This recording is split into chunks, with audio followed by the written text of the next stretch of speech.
Today, companies are faced with the need to globalize in many markets, but the problem is it can be a real minefield, and there are numerous examples of even big companies getting it badly wrong. For example, in terms of strategy, Kellogg's, very successful company, going into India, into the breakfast cereals market, really discovering that people eat hot vegetables in India, not cold breakfast cereal. Also, they were seen as being too expensive, and they've had real difficulties establishing themselves in that market. Notoriously, names. I think it's Pepsi who used the strapline, Pepsi, comes alive, came over in an Asian language as reviving dead ancestors.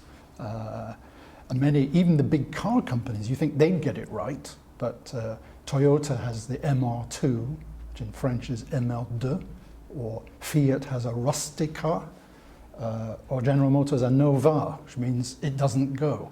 So even the big guys get it wrong. So as a typical academic, you've done a very good job at outlining the problems, but do you have any answers? What I would say is companies need to have a framework. They need to impose structure on how they do this. And I've actually put forward a framework for looking at how to do this systematically. And essentially it's 3 stages.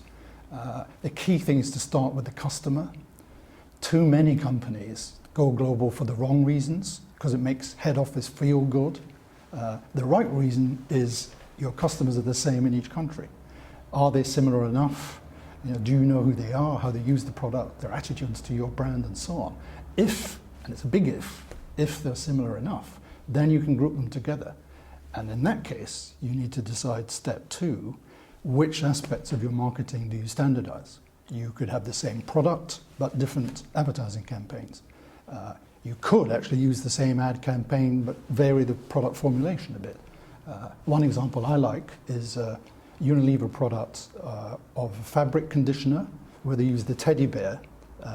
Not in Britain, interestingly. The brand here is Comfort.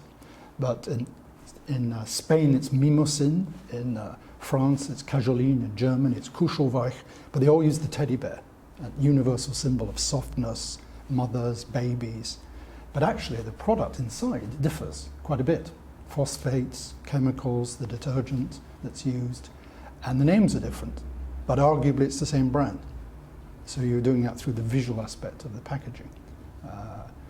If you take communications as another marketing instrument, to use the jargon, advertising campaign by Amex, American Express, they've used testimonials in many countries. So they show a famous person basically endorsing American Express.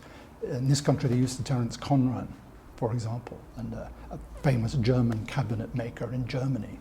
Even though I don't really read German, I get the message by seeing it. And what's the 3rd stage? 3rd stage then is, suppose you've sorted out which aspects of your marketing should be the same and which you do need to adapt locally, is how are you going to manage the process inside the company? Do you control everything from the center? Do you allow local teams a lot of freedom?